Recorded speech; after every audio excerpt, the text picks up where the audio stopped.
perusahaan-perusahaan itu tidak mau meng-hire generasi yang baru-baru muda. Karena ada banyak faktor-faktor seperti itu. Terus Ya, gitu dia. Punya 5M kayaknya gue udah sukses. Ada yang bisa bangun tidur enak aja itu udah sukses. iya. Gitu. Tapi emang beda-beda sih.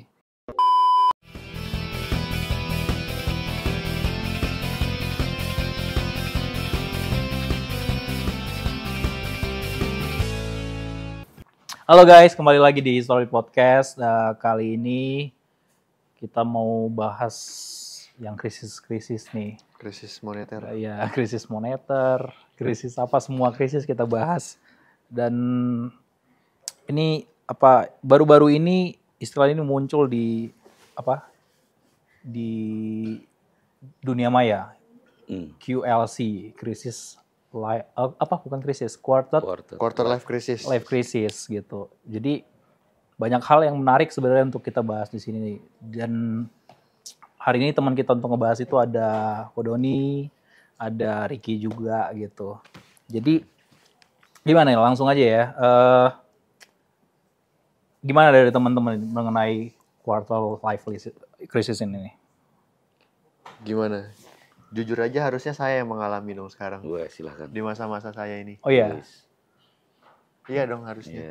Gimana Kalau yang lagi kamu rasain? Baca tadi, dari baca-baca di web tadi kayak takut akan masa depan. Terus Ya. gitu dia. Apa googling dulu aja. Takut akan masa depan, terus banyak kecemasan. Iya, banyak kecemasan. Ya lebih cemas. Kayaknya lebih dominan masa depan gak sih?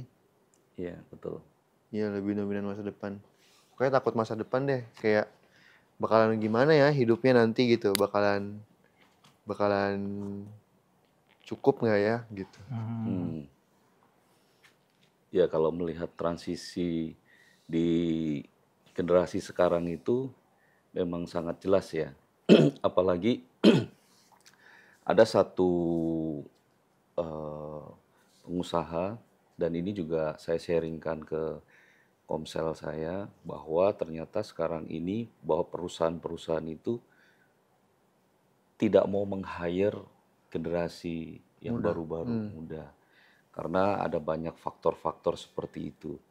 Bahkan saya pribadi justru ini waktunya untuk orang tua menyiapkan generasi daripada keluarga mereka masing-masing. Kalau Koko sendiri waktu di usia 18 setelah lulus STM itu malah justru satu tantangan yang buat Koko sendiri nggak terlalu takut. Jadi merantau itu dari usia 20 saya udah merantau ke Jakarta. Seperti itu.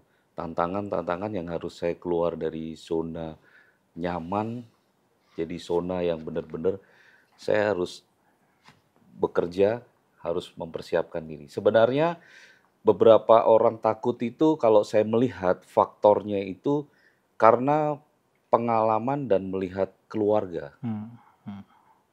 Terlebih lagi yang sudah menjadi orang tua. Orang tua harusnya dia mempersiapkan anaknya. Persiapan itu penting. Ya, jadi saya pribadi tahun ini bersyukur ada satu produk yang membantu saya keluar dari beberapa finansial. Jadi istilahnya anak saya sekarang ini bisa saya supply. Seperti itu. Nah, kebanyakan kan orang melihat kalau sesuai Alkitab kan jangan khawatirkan tentang makanan, minuman, dan pakaian.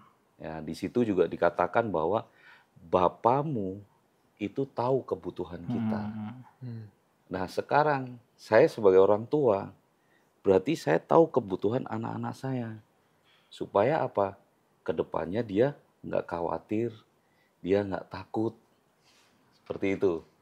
Salah satu gambaran. Ya, saya pribadi dari keluarga yang kurang mampu, tetapi keluarga kami takut akan Tuhan dan dia berdoa untuk anak-anaknya. Doa itu sangat besar kuasanya. Bahkan saya sendiri tidak kuliah setelah selesai STM. Ya, di situ hanya bergantung bekerja. Dan satu pesan dari orang tua adalah ketika engkau bekerja, merantau, jangan cari sesuap nasi, tapi cari nama baik. Gitu. Jadi kekhawatiran memang berbeda kalau generasi sekarang ini. Ya, seperti saya nanya anak saya, kamu ambil jurusan apa? SMA, saya SMK. Gitu. Apa ya Pi ya? Gini, ya kamu pikirkan. Karena saya kasih hak prerogatif dia untuk memilih. Supaya ketika dia pilih, dia itu sungguh-sungguh.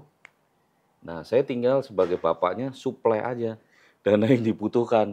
Gitu. Kayak seperti biaya-biaya harus dipersiapkan dari sekarang. Nah itu sudut pandang yang sudah berkeluarga nih. Ya.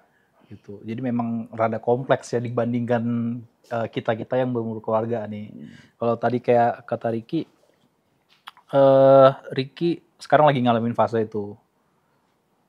Yang bingung nanti ke depan bagaimana. Terus akan seperti apa di umur-umur tertentu. Nah, pertanyaannya apa yang sebenarnya bikin kamu bingung di situ? Enggak, sebenarnya kan kita tuntutan sosial kayak umur segini udah harus punya ini, umur segini udah harus begini, Kadang-kadang itu kan jadi kekhawatiran juga. Kalau saya coba nanggapi ya, mulai dari sekarang kamu persiapkan lah. Jadi persiapan itu penting. Ya, kamu takut nih masa depan. Apa yang membuat kamu takut? Persiapkan dari sekarang. Misalkan kamu nantinya menikah kan? Ya, menikah berarti kamu harus persiapan dari sekarang. Keuangan, cicil dan segala sesuatunya. Nah, saya belajar dari salah satu hamba Tuhan yang telah melayani di tempat kita tentang finansial. Hal-hal apa yang membuat kita takut? Misalkan keuangan, semua dipangkasin beberapa, baru kita bisa menikmati. Nah, ketakutan kamu apa sekarang ini ke depannya? Misalkan tentang keuangan, ya target seperti itu kan? Ya itu bisa kamu pangkas. Oh ini membuat saya seperti ini, kita bisa turunin.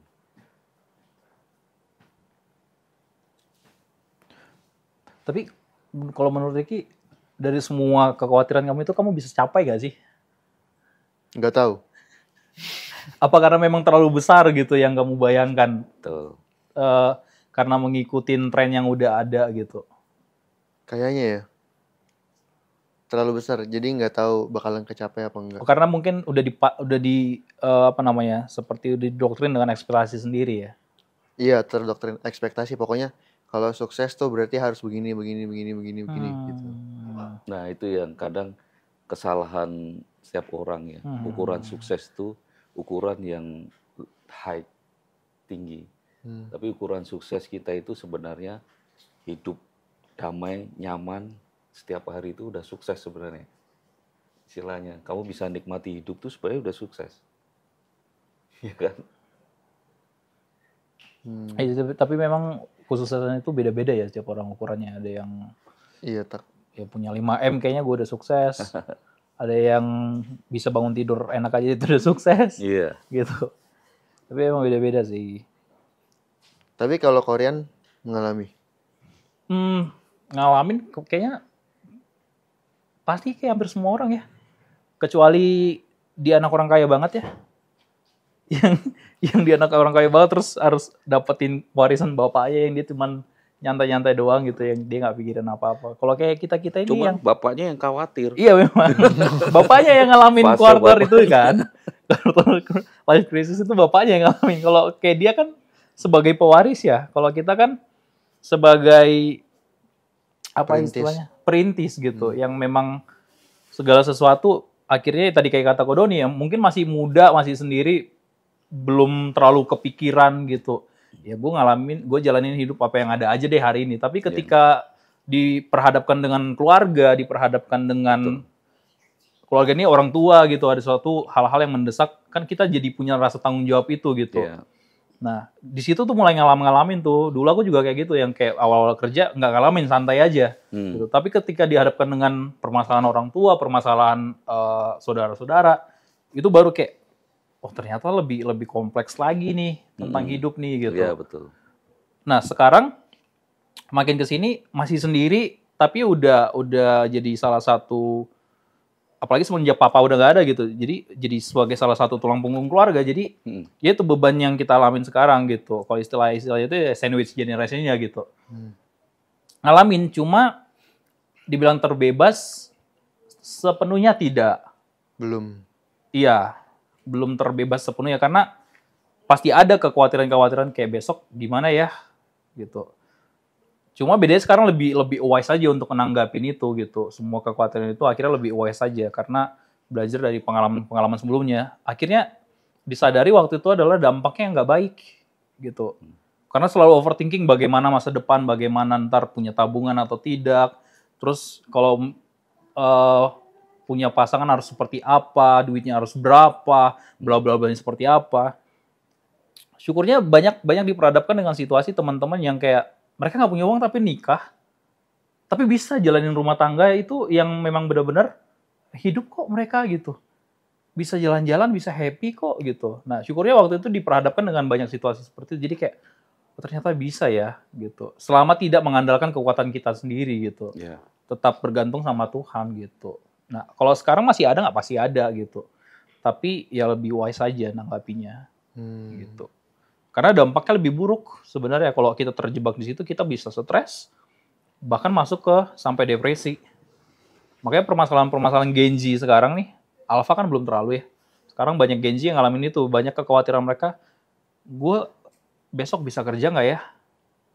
Gue besok bisa sukses nggak ya? Gitu. Karena ya itu tadi, teknologi hari ini menggambarkan kesuksesan itu besar. Iya, di tentang hal-hal yang terlihat gitu, mau punya mobil mewah, punya, apalagi influencer sekarang ya, selalu flexing dengan hal-hal yang nggak penting gitu, kayak gue udah sukses, lihat ini BMW gue udah sukses, lihat nih Lamborghini gue udah sukses, harus punya itu takaran sukses hari ini kan, hari-hari ini gitu. Iya, peran penting orang tua sih sangat. Iya, betul, support system itu. Karena sekarang ini ada beberapa orang tua itu acuh sama anak-anaknya. Kalau sudah bekerja, ya sudah dilepas. Tapi nggak ada pengarahan mau bagaimana, betul. Jadi membuat anak-anaknya yang setelah lulus sekolah itu, dia akan berpikir, gue kerja sambil kuliah. Kan sebenarnya sebagai peran orang tua harusnya bisa supply seperti Bapa di surga. Tahu kebutuhanmu, misalkan kita tanya, kamu nantinya setelah lulus mau kuliah atau kerja? Nah, misalkan mau kerja, berarti dari bapaknya sendiri harus belajar untuk mendelegasikan. Misalkan dia punya usaha, ya kan? Ayo ikut, gitu. Jadi membuat anaknya itu safe, gitu. Karena jangan sampai ya tadi dikatakan, karena punya warisan dan segala sesuatunya, cuman orang tuanya yang pusing gitu. Tetapi ketika plan-nya bisa ada hubungan dengan orang tua, membuat anak dan orang tua itu tidak ada ketakutan di masa depan.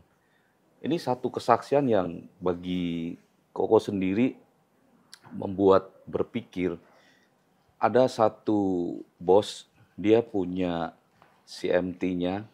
CMT-nya ini CMT itu konveksi. Iya, konveksi. Itu kepala rumah tangganya itu meninggal mendadak. Dan anaknya masih di usia 3 tahun.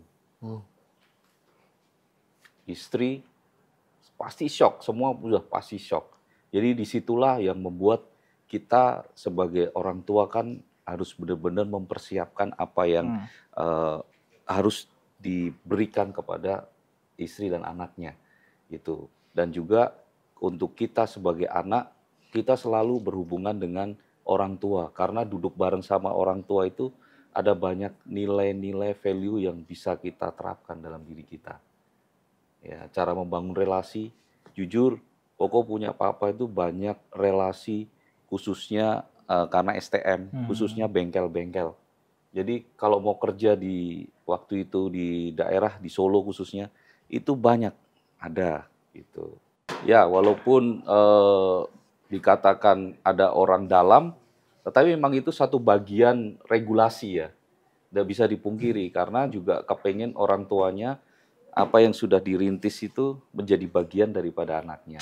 Kecuali kalau anaknya tidak mau, berarti dia harus mempersiapkan satu plan B yang membuat anak itu tidak khawatir. Gitu. Ada satu statement yang bagi saya itu menggugah diri saya sendiri. Nanti kasih linknya ya, bagus banget. Dia bilang begini sama audiens di Reels itu, saya tidak mau istri saya kerja sama orang lain. Karena apa? Pasti dia akan disuruh-suruh. Iya kan? Iya. Pasti dong, kamu kerja ini, gini, sampai pulang larut malam. Saya mau istri saya nikmati hidup. Belanja dimanapun berada. Dia bebas waktunya, ngurus rumah tangga dan segala sesuatunya. Itu salah satu statement yang dia miliki, karena dia mau istrinya itu tetap standby dan bisa ngurus rumah tangga dan yang lain sebagainya. Nah, memang satu sisi kita melihat berbeda-beda. Tetapi satu hal yang membuat saya ini, wow, buat saya ini sesuatu yang menggugah dalam diri saya. Karena memang peran daripada orang tua, bahkan nanti kalian akan jadi orang tua, itu harus kalian persiapkan untuk anak-anak. Jadi supaya dia benar-benar safe. Jadi dia ketika mau sekolah mana, udah nggak pusing. Kita harus turutin kemana, karena kita sudah punya. Yang satu masih berpikir apakah akan nyampe ke situ, yang satu sudah menjalani, tapi berpikirnya mengenai ke orang lainnya malah, bukan ke dirinya lagi gitu.